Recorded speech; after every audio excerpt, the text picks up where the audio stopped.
Welcome back to Sarah Ween Besties. I'm joined by a very special guest, Riley Marie. We're going to be doing another video where we recap romance books that we've read. The subgenre that we've done today is paranormal romance. Riley's book was a trip. It was a Jack-in-the-Box romance. Yes, and I read a Colleen Hoover. Can you run back the tape? And I have a clip of me saying I would never read Colleen Hoover again. Ignore the fact that I've ever said that. So our main character is a man named Leeds. Double homicide. It is a double. Colleen Hoover and a man. So Leeds is a musician in a band, and he is performing at a wedding. He sees this woman in the audience. She catches his eye because she's just dancing like a lunatic. Woo, woo! You know what that is? Every fanfiction anyone ever wrote about One Direction.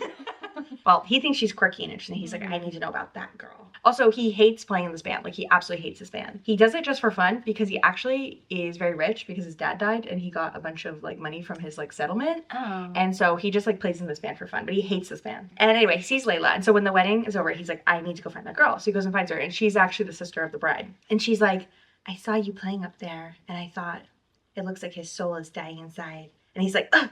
She saw me. She saw me for me. And she is very much his manic pixie dream girl. Because she's doing crazy things like jumping into the pool with all her clothes on and like being all crazy. She's just such a cool girl. She is. Girl. She is. And then her sister comes over and like gives her a pill and like puts it on her tongue. And she's like taking the pill and he's like, oh, I'll take a pill. And so he takes one. And then their first kiss is she's like in the water swimming. And then he is like above her and he leans down and they kiss upside down like a Spider-Man kiss. And it's very like quirky. And then she like pulls him into the pool and they're making out. And then everybody starts cheering for them. They're like, oh, let's go in private. And they're staying at a bed and breakfast. His bed and breakfast is like in the middle of like Kansas or something. It's the middle of the US.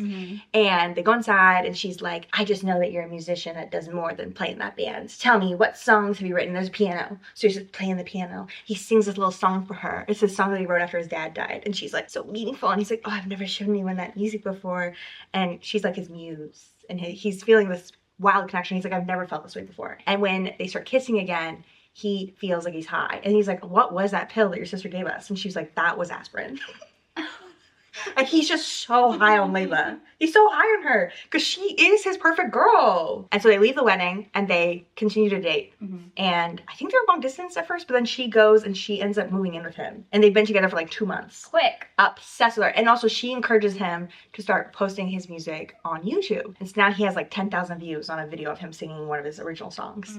And she's like, you're gonna be famous, baby. And so then she makes an Instagram for him to like post photos and post his music. And he's like, oh, I'm not into that social media thing, but I'll do anything for Layla. They post a photo of them, like they make it like official online that he has a girlfriend, and they start getting some hate comments because he's like a sexy man. Like another thing she said to him at the wedding was, I know that you're not meant to play in the band like that because you look like a lead singer. He starts getting like hate comments that he has like a girlfriend, and then one of them is this girl named Sable who he actually used to date. So Sable was a fan of the band that he was in before, and she became really obsessed with him. So he started dating her, not knowing like she had like a fan club for him, and that she was like, you are my heart and soul. Got it. And so he ended up having to break up with her because she was kind of like not well. And so she's been very upset and he had to like block her on everything. And so Sable is one of the people who's like very mad that he's like posting about this girl. And she actually starts messaging Layla and she's like, he will never be with you. He should be with me.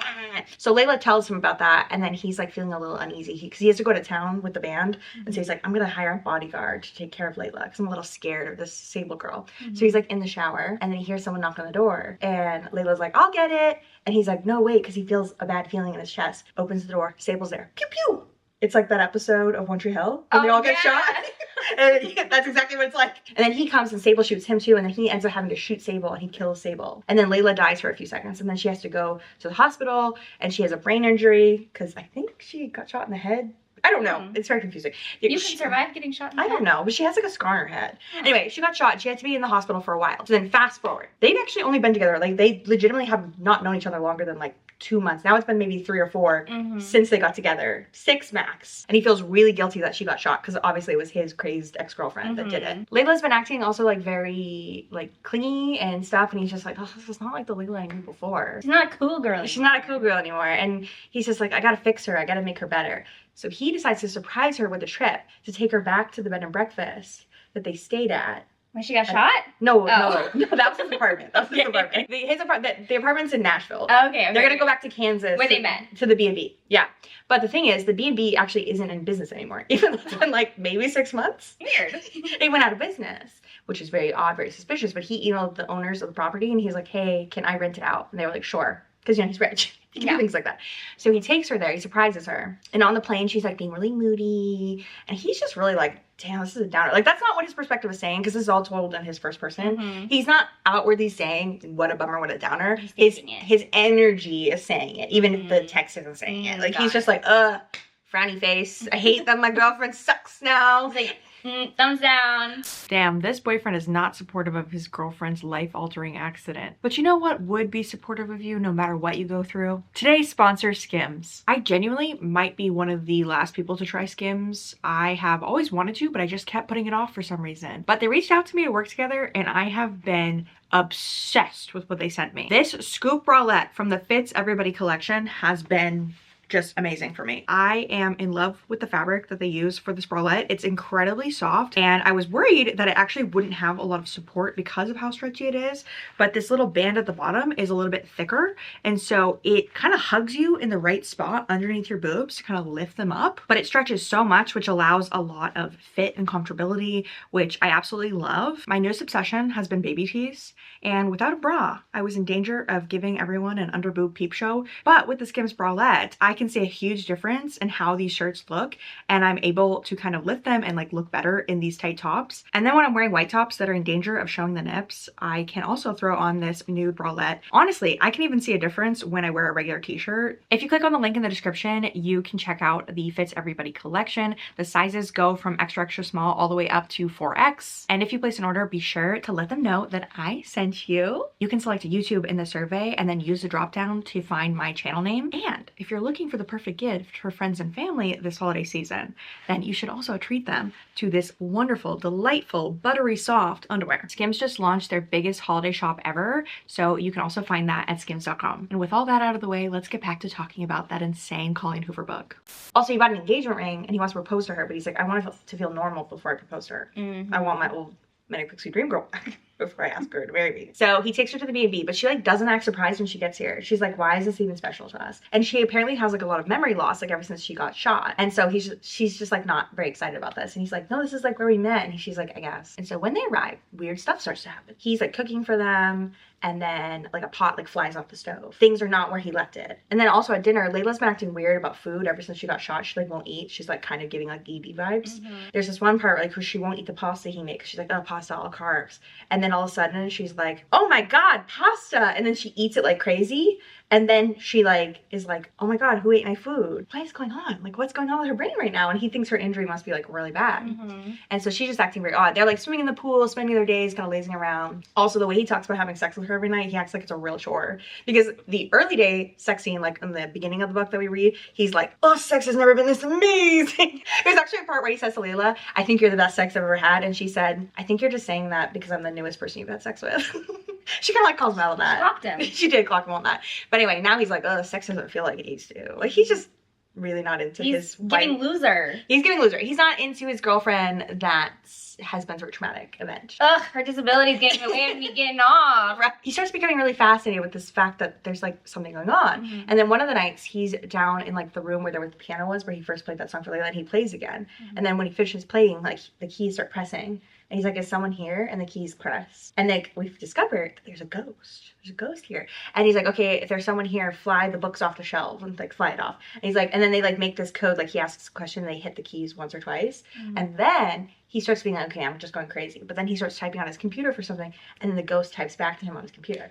So he starts talking to the ghost, and the ghost is like, my name's Willow. And she basically tells him, that was me that like took over Layla when I was eating the food, because like I'm hungry all the time and I don't sleep and I don't know how long I've been here, but like I just kind of haunt this place and I've just been here and I have no consciousness. Like Willow doesn't even know if she's a ghost. She's like, I don't know what I am. I just know that I exist in this B&B. He's getting very obsessed with Willow and he keeps talking to her on the computer or whatever. And then she finally tells him like, I can willingly take over Layla's body if you give me permission.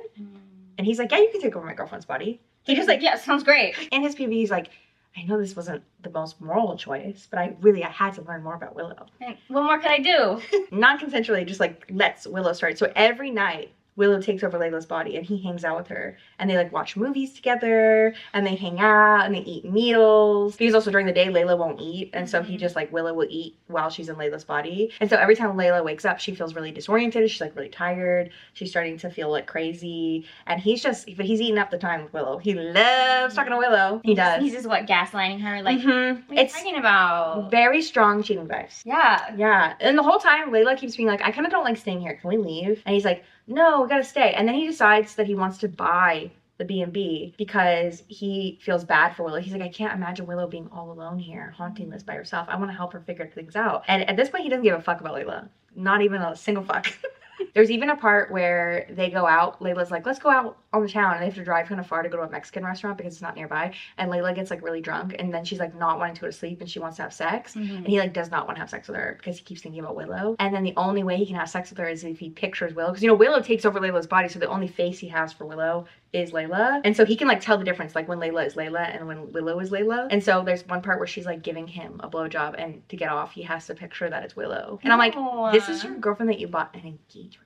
At this point, she actually does know they're going to get married because she found the engagement ring. And the reason he finds this out is because Layla's sister and her husband, like the ones that got married before, actually are on a road trip and they stop by and like hang out with them. And the sister tells him like, hey, I just want to let you know she saw the engagement ring. So you need to do that soon because she like knows you're going to propose. And at this point, he doesn't even want to propose anymore because he's so obsessed with Willow. And he's like, oh man, I'm kind of a bad person of like how obsessed I am with Willow. But like he won't stop. Going back to the night that they get drunk when they go to the restaurant, basically she's not falling asleep fast enough and he has to like picture Willow and the whole sexual experience. So then he gets sleeping pills and he's gonna put her to sleep. But then Willow doesn't let him. Willow knocks him out of his hand because Willow, despite being a ghost, is actually somewhat a good person. And she's like, actually, that's kind of real fucked she's up. like, that's a little too far. That's a little too far. And Willow is like pretty protective of Layla. Like, hey, I know it's kind of a bad thing that I keep taking over her body, but like in general, like let's respect her. And so at this point, Leeds has also been posting on like Reddit to like try to figure out. This whole time I forgot his name was Leeds. I also forgot till I just said it.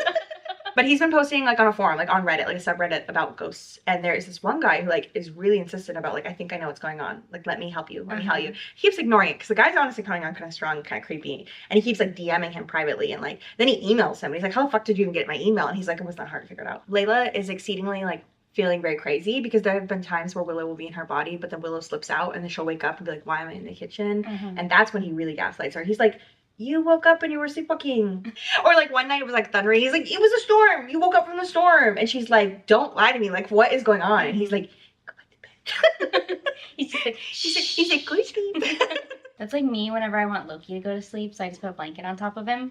So one weird thing is that Willow knows random things, and this is why he becomes convinced that she's a ghost, because she knows about like technology, she knows about movies and pop culture, but then finally one day she knows a detail about when Layla got shot by Sable that she would not have known if she hadn't been there, because she does have access to Layla's memories like when she's in there, but there's like a detail that's like kind of Layla's memory but also kind of Sable's, so he starts to think that Willow is Sable, and so he gets freaked out. So he actually wakes like Layla up in the middle of the night. He's like, I gotta get the fuck out of here, like if this ghost is actually Sable, I've been like romancing Sable. So that's when he calls the guy from Reddit and is like, you have to come. He's trying to get Layla out of the house. And like, as we're trying to get out, Willow goes in her body and it's like, please don't leave, please don't leave. And he's like, I think you might be Sable and I need to get the fuck away from you. But then he sees Willow's face in Layla's face and he's like, oh, even if it's Sable, I got a soft spot for her. So that's when he brings Layla inside. But Layla starts freaking out when she comes to, because she's like, I thought we were leaving. And that's what she wanted, because she's starting to feel crazy. And that's when he ties her up. And he's like, no, we have to wait. And then he reaches out to the Reddit man and he's like, you have to come help. So the Reddit guy shows up. No good sentence has started with the Reddit guy shows up. So what we think at this point is that Willow, the ghost, is Sable, and somehow her soul ended up at the manor, like the bread and breakfast. Okay. Bed and breakfast. But then through a series of events of them trying to unravel things, they realize that the Layla upstairs is Sable and the ghost is actually Layla. Huh? So basically, when Sable shot Layla, she died for a second, and then he shot Sable and she died for a second, and her spirit jumped out into Layla's body. So when Layla got resuscitated, her spirit got pushed out. So her spirit went to the place, like the safe place of where she met Leeds. And so she's been the one haunting the B&B and that's why her ghost has been there for like exactly like the time since they were shot. Because she doesn't really have a lot of memory. She's like, I don't know how long I've been here. But the reason that the B&B closed was because she was haunting haunting it. And the guy who owned it was like, I'm gonna get the fuck out of here. Why is the ghost named Willow? She just made that up randomly. Oh. She was like, I don't know, Willow just came to me. I think I'm just so quirky and cool, and I just like the name Willow. Yeah, exactly. And that's why he loves Willow so much, because Willow is his quirky manic pixie dream girl, Layla. Right. Because that makes it all okay. No, because literally in the scenes where he like stays up late watching movies and stuff with Willow before he knows she's Layla, he's like, oh, she's just so like bright and happy to be around, and Layla's such a drag. He's like, oh, Layla's so like depressed all the time. It's like a real bummer to be around her. But he's like, this ghost, she's so happy and fun. And come to find out, that's because that's Layla. When Layla Sable like wakes up, they're like, hey, you're Sable actually.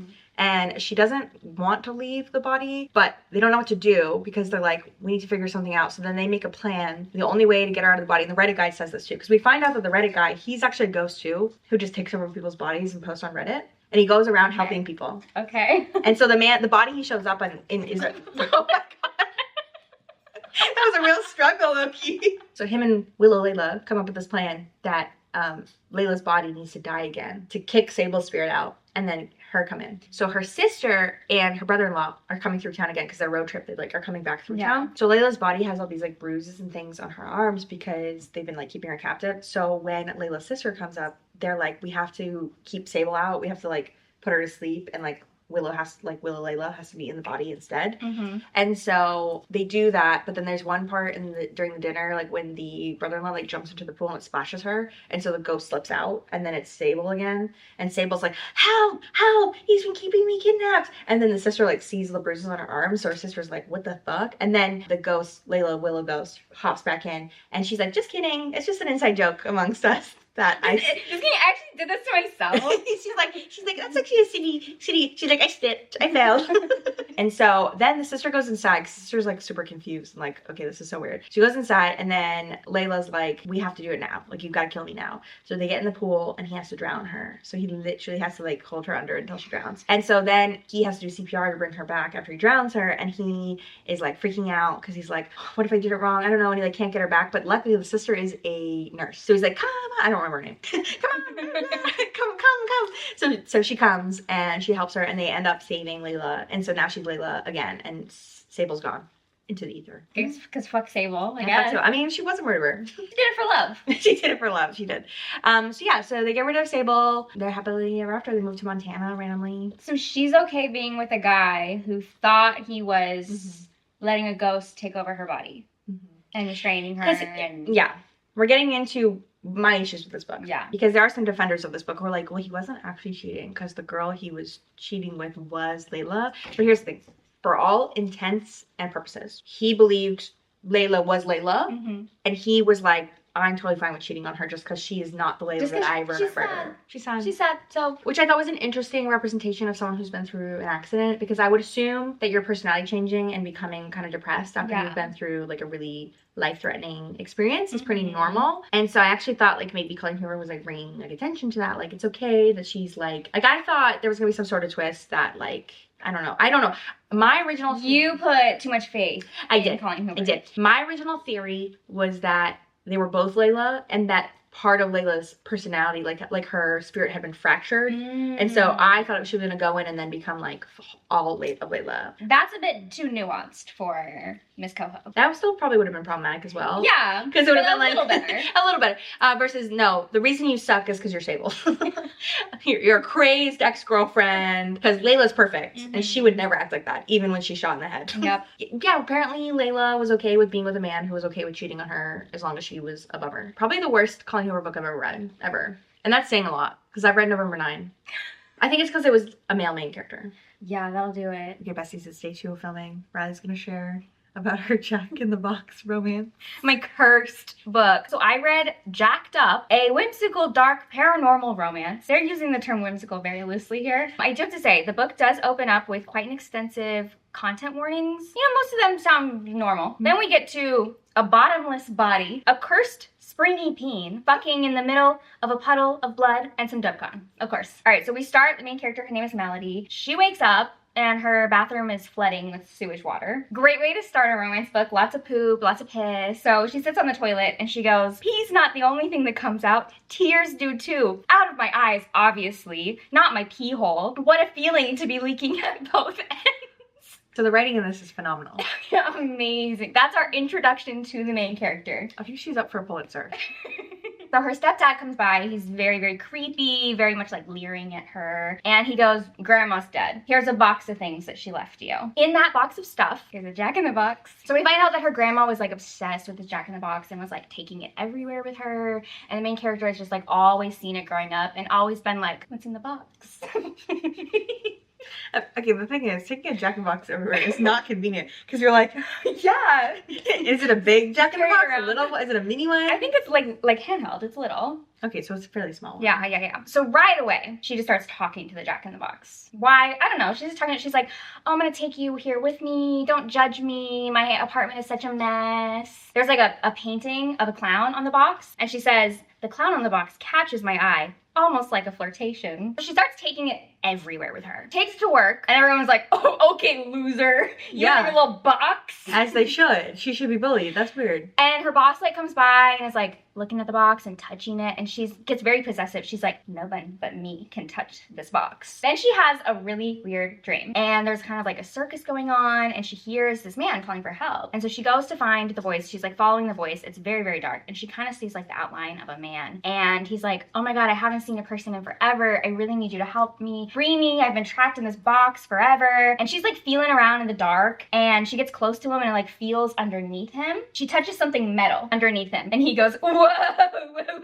stop it. He tells her that this is a dream and that when she wakes up, she needs to open the box to see that he's real and inside of it, that it's not fake. But she doesn't want to do that because she's like, what if I open the box and I find out I'm just crazy? So she now spends months dreaming about this box. She stops going to work. She stops eating. She stops showering. She's like, all I want to do is live in this dream. Okay, so this is where the book gets very repetitive because there's so many chapters where she's just going her dream. And then one of the dreams, they get a little hot and heavy and he starts fingering her, but he is always wearing gloves. So he starts fingering her. He's got gloves for hands. Yeah, when he's fingering her, she starts coming, and she says that her orgasm peels out like fire, shooting from both her neck and cunt. What does that mean? I don't know. Or your neck? Yeah. I've never felt an orgasm like that. Let us know in the comments. Have you ever felt an orgasm shoot out your neck? Maybe like her throat. Oh, like she's screaming. Mm-hmm. The A writing. little weird. The writing's really bad. Weird imagery. Weird imagery. When she wakes up from this dream, she's soaked, drenched, dripping, cum everywhere. She actually just pissed the bed. So she wants to learn more about the Jack-in-the-Box. So she takes it to a circus because she's like, well, circus is obviously going to know about this. She meets a psychic and a clown, and she's like, well, these are the perfect people to ask about my Jack-in-the-Box. Weirdly, the clown knows all about the box. He's like, oh, yeah, I know exactly what that box is. It is this old ancient box that this clockmaker named Klaus made so that he could trap demons inside. And the main character goes, oh my god, Klaus? That is what my grandma always called the box. Klaus must be this clockmaker. He must have accidentally got trapped inside the box by a demon. As she's talking to the clown, he like starts to crank the box. And she's like, no, you can't open it. And wait, this part was kind of funny because she took the box in the car, but she wanted it to be safe. So she puts it in the seat and buckles it. Just like, it's gotta be safe. It's gotta be safe. So when she takes it home, she ends up finishing the cranking, and it opens. And inside is a little tiny clown. He's alive, and he goes, oh my god, Melody, I'm so glad to see you. And her first thought is, oh, he's so small. Okay, so she didn't have an issue with hooking up with a Jack-in-the-Box, but when he's tiny, that's an issue. She's like, how's this gonna work? How are you gonna fuck me? He can just go all the way inside. Just climb on in. So he tells her that in order to like free him, she needs to kill people. You know what? That sounds like something I can do. She just really wants a big boyfriend. She's like, I'm sick of you being small. Landlord finally sends a plumber to fix her bathroom because this whole time her bathroom has been shit. Sewage city. So what I'm picturing in her apartment is she hasn't been bathing. She's been bed rotting. Yeah. And her toilet's also been rotting. Lots of smells. Lots of smells. So her plumber comes over and he's really freaked out by the Jack-in-the-Box because it's creepy. So he puts it away in a cabinet when she's not looking. And she comes out and she's like, where did my Jack-in-the-Box go? So she goes to get it, and as she's like up on the counter, he comes over and starts like fondling her. Oh. And she's like, I found someone to kill. Hits him with the Jack-in-the-Box and starts like stabbing him over and and over and over and over, like blood gushing everywhere. Did he at least fix the toilet first? No. So, you know, there's a lot of fluids going on in this apartment, a biohazard. If I was gonna kill my plumber, I'd let him fix everything first. You know, this was overcome with She doesn't have a lot of logic. She doesn't. She really doesn't. So after she kills him, Klaus is free. And he starts, it sounded like a horror movie, he starts crawling out of the box. So now we switch to his point of view. And we find out actually his name is Jack, not Klaus, because he's not the clockmaker. Shocker.